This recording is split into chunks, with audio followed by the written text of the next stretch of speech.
Përshëndetje të nderuar miqtë e mi, ja ku po ritakohemi sërish me mua Tirona Lilin pikërisht këtu në kanalin Monitor TV për të ndarë me ju dhe për të komentuar ngjarjet më të fundit rreth Big Brother VIP Kosova.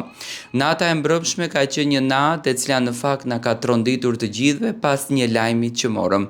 Gjyshi i Labinot Rexhës, Ali Rexha, ka ndruar jetë. Ai pas ka lënë kujtime dhe dhimbje shumë të madhe për të gjithë familjen. Lajmin e ka bërë të ditur vet admini i faqes Labinot Rexhës në Instagramin e tij, ku tregon që gjyshi i Labit ka ndruar jetë. Por çuditërisht Labi akoma nuk është njoftuar nga produksioni për këtë ngjarje të rëndë që ka ndodhur në familjen Rexha.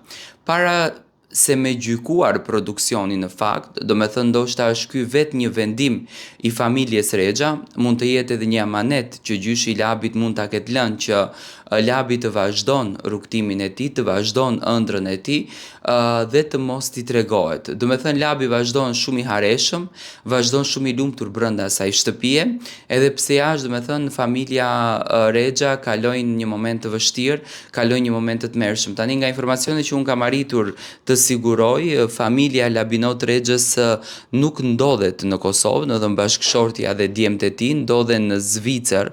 Ato nuk kuptojnë që duhet të udhtojnë nga Zvicra për të mbritur në varimin e gjyshit të Labinotit, zotit Ali, që nga fotoja do me thënë duke që Labinoti dhe gjyshi i tij kanë patur një marrëdhënie jashtëzakonisht të bukur, normalisht siç marrëdhënia që mund të ketë gjyshi me nipin, do me thënë ka qenë siç duket krenaria e këtij gjyshit dhe ndoshta do t'i tregohet. Do me thënë deri më tani produksioni nuk ka dërguar asnjë zarf, asnjë komunikim për Labin për t'i treguar që gjyshi i tij ka ndruar jetë. Gjithsesi unë mendoj që publiku duhet ta mirëkuptojmë Labin, të jetë mundësia që ai të delë të paktën për varim dhe t'i rikthehet asaj loje, sepse është një banor që është duke dhënë maksimumin aty brenda dhe mendoj që e meriton të jetë deri në finale.